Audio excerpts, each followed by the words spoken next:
Well, that wasn't great. I just got a stern talking to from the authorities telling me that I should not be doing this here. That's fine. Hey kid, wanna buy a big truck? I'm like, yeah.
Good morning. Welcome back to my YouTube channel. This is Adventure Vehiculous. I've been meaning to update you guys for a while and, neglecting it, putting it off. Started a new job, quit my old job. Kind of had a lot going on in my personal life, so I just hadn't had a chance to get around to it just yet. If you are a keen observer, you probably noticed that I was just driving a car that is not the Ute. And there's a good reason for that. So a lot has happened since I last updated you guys, and I know I said I was going to keep the motorcycle, keep the Ute, and not mess with anything. Well, that was a lie. Here's what happened. I traded the motorcycle for a Jeep Wrangler. I didn't really want the Jeep Wrangler, but I knew it was worth more money than the motorcycle. Then I sold the Jeep Wrangler and had a big pile of money. I was planning on going to buy a nicer motorcycle with it. And then I spent 2 weeks shopping motorcycles and just absolutely striking out. Everything I went to look at had issues that weren't advertised, or the person couldn't find the title, or had a funny engine noise, or it looked beautiful bike in the pictures. You get there and it's just absolutely trashed. It's just not the season to buy a motorcycle right now. So I was like, all right, well, what am I going to do instead? Just on a whim, I went and started shopping Hondas. I love Honda cars. I just do. I was like, let's see what's out there.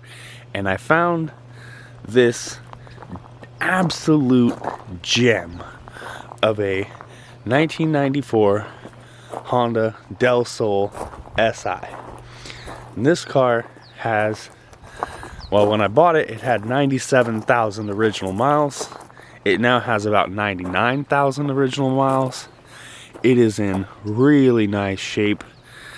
It's not perfect. The paint's a little faded. It's got a couple little dings here and there.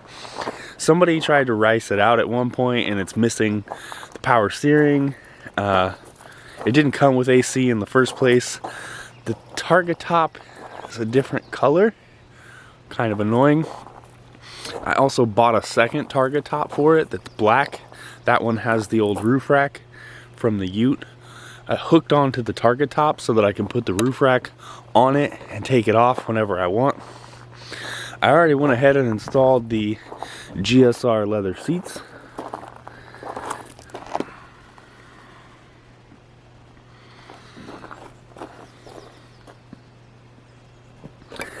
And just the other day I put the NRG quick release steering wheel and stuff in it. This car, believe it or not, the interior of this car is actually smaller than the interior of the Ute. Noticeably so. When you climb into it, it's pretty tight. I kept hitting my knee on the steering wheel, so the quick release was a big improvement. I also went ahead and put the HRG 2-inch lift kit, the Bassett Racing Steelies with the big tires. Basically all the goodies from the Ute that I've acquired over the years have now gone on to the Del Sol. And honestly, I love this thing. It's got the D16 Z6 motor that is just absolutely a riot to drive, and it seems to run just perfect. And it's a manual, and as you guys know, the Ute has always been an automatic. It's pretty auto-tragic, and it's just, I've had this thing for quite a while. When I first got it, it was really fun to drive, but at this point it's gotten pretty boring. It's a non-VTEC, it's an automatic, it's slow as hell. It's just not exciting. And so you're probably wondering, what do I need two-seater Hondas for? And the answer is that I obviously do not. So last night I went on the old interwebs and I made a post listing this old bad girl for sale. I know it's sad, but in my opinion, the Del Sol is just an upgrade in every way. It's got a much more powerful motor. It's a 5-speed. It's got the target top. It already looks super awesome. It's not all hacked to pieces. If I were to say that there's anything that it loses on, it would be the original purchase price. The original purchase price for the Ute was $1,400. The original purchase price for the Del Sol was $4,500. So yeah, I paid a lot more money for the Del Sol, but again, it has under 100,000 miles, and that you just don't see very often. Also, the Del Sols in general are pretty rare these days. They're getting more rare and hard to find. The parts for them are tough. I actually saw someone list just the front bumper of this car on a group that I'm on for $900. I asked someone the price of a target top.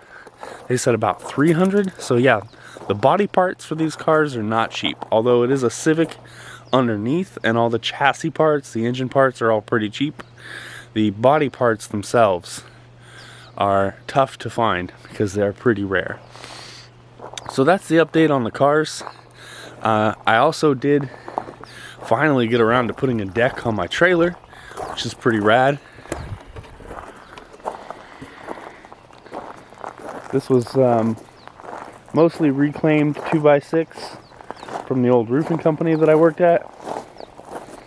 I carriage bolted it to the frame of the trailer, and then it's got 3-inch deck screws holding everything together.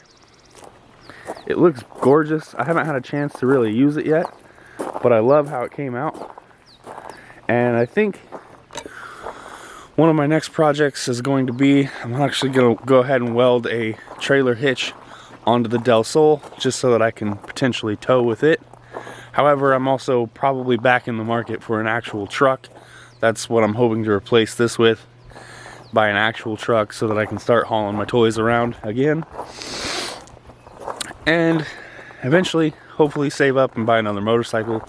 Although, to be honest, we're getting toward the end of the summer season here.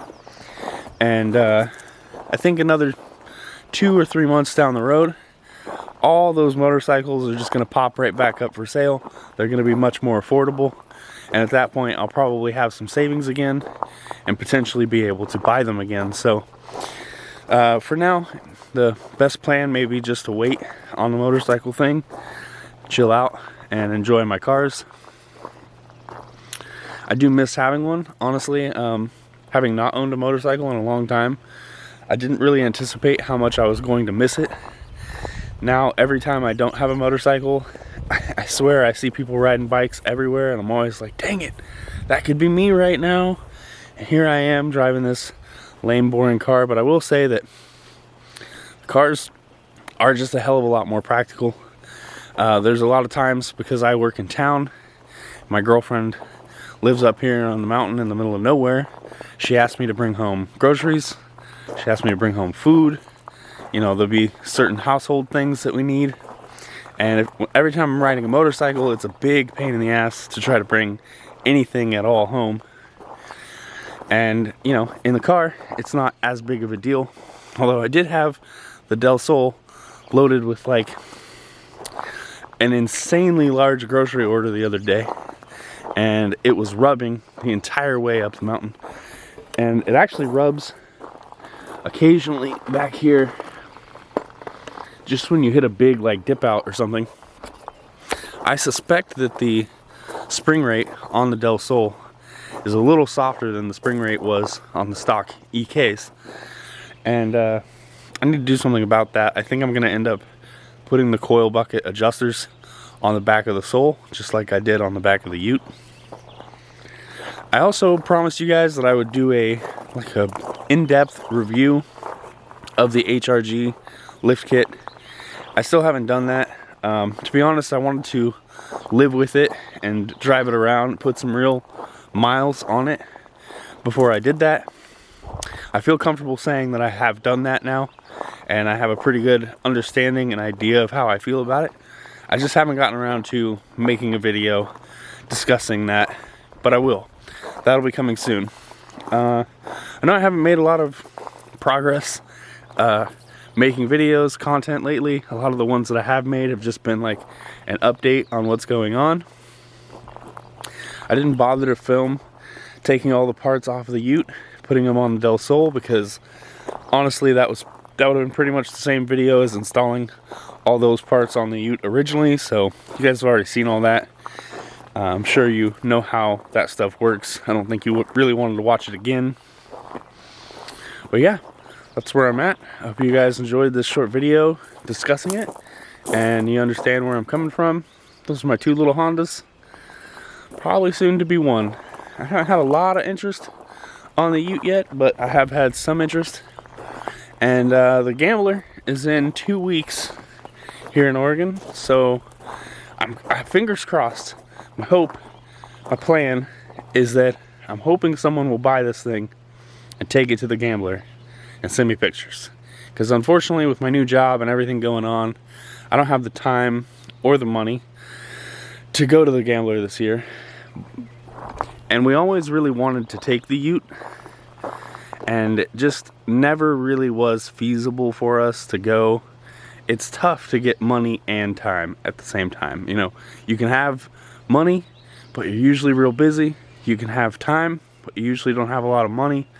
But getting the combination of money and time to go on a big vacation, take your car down to Central Oregon and beat on it, is sometimes difficult. So if anyone out there has money and time, and all they need is a fun car to take to the Gambler, hit me up. It's for sale.